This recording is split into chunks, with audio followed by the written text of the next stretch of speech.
د خواجه سرا ګل چاهت یو بل لانجه پرون یې په سوشل میډیا باندې یو ویډیو وایرل کړی دا چې وایي ما سره خپل ملګری شعیب ډیر زیات ظلم وکړو. هغه په دغه ویډیو کې په سرو سترګو جاړي خیرې هم کوي او وایي چې ما سره مرسته وکړي، خو بیا په خپلو خبرو کې وایي چې زه پوهیږم ما سره هیڅوک هم مرسته نه کوي ځکه چې د خیبر پښتونخوا حکومت هم زما مرسته نه کوي او پولیس شعیب ځان سره بوزي او بیا بیرته څو ورځې پس را خلاص کی. هغه وایي چې ما سره شعیب ډیر زیات ظلم کړی دی، په ما باندې پرون د جمعې په مبارک ورځ باندې راغې چې ما تیاری کوله، یعنی مانځه ته مې ځان تیارولو او لمبل مې چې په دې دوران کې دا سره د خپلو ملګرو راغې زما په کور راننوتو او چې ما ترې پوښتنه وکړه چې داسې څوک د چا کور ته نه ورننوځي نو په ما باندې د مرګ ګزارونه وکړل او وایي چې ما ته د مرګ دمکي هم راکړه. ګل چاهت په خپلو خبرو کې وایي که په ما باندې هر څه وشو نو زما ذمہوار به شعیب وي.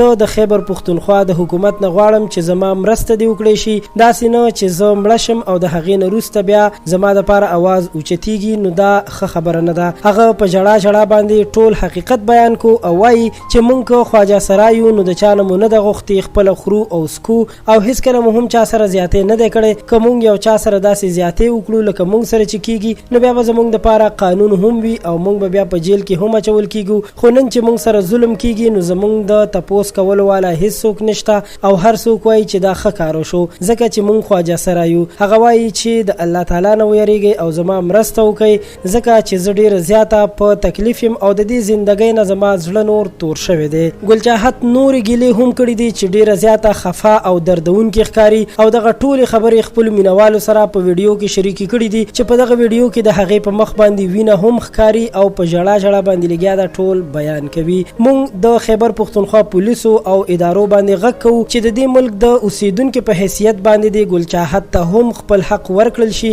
او هیڅکله هم داسې نه ده پکار چې په هغې باندې په خپل کور کې ظلم او زیاتې وشي. تاسو د ګل چاهت او د دې هلک شعیب په باره کې څه نظر لرئ؟ موږ ته خپل نظر خامخا په کمنټ کې ولیکئ او د آینده نور ویډیوګانو لپاره پشتو پوسټ چینل سبسکرایب کړئ. ډیره مننه مو کوم. خوشحاله اوسئ.